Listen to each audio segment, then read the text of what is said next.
আসসালামু আলাইকুম রহমতুল্লাহি ওয়া বারাকাতুহু। কেমন আছেন? আশা করি ভালো আছেন।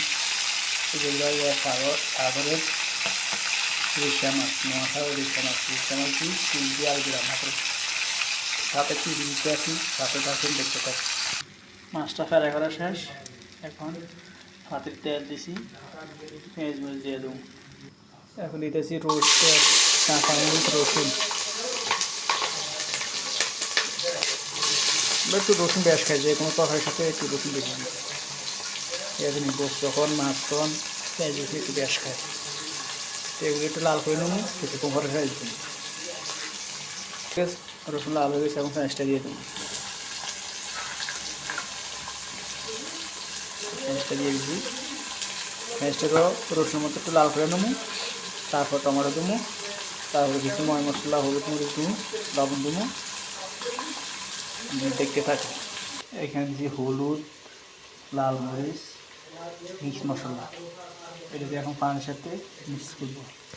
পেঁয়াজটা লাল হয়েছে, টমেটোটা দিয়ে দিতে আসি।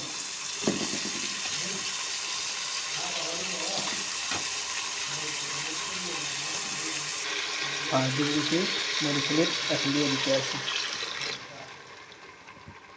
10 মিনিট চুলের উপর রাখুন, ভালো করে উঠতে দেবো, তারপরে সিমটা দিয়ে দিন। পেঁয়াজ কষানো হয়ে গেছে, এখন সিমগুলো আলুগুলো দিয়ে দিতে আসি।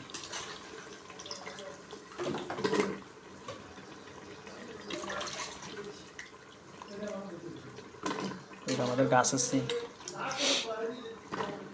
সিম কিনা লাগে না, গাছে ধরছে, 2 গাছে প্রচুর সিম ধরছে। সবাই দেখতে থাকেন, সাথে থাকেন। আমার তো অলরেডি এখন কষানো হয়ে গেছে, জল দিয়ে দেবো। জল যখন উঠলেব তখন মাছটা দিয়ে দেবো। মাছটা কখন দিই দেখতে থাকেন। তরকারি হয়ে গেছে, এখন মাছটা দিয়ে দিতে আসি।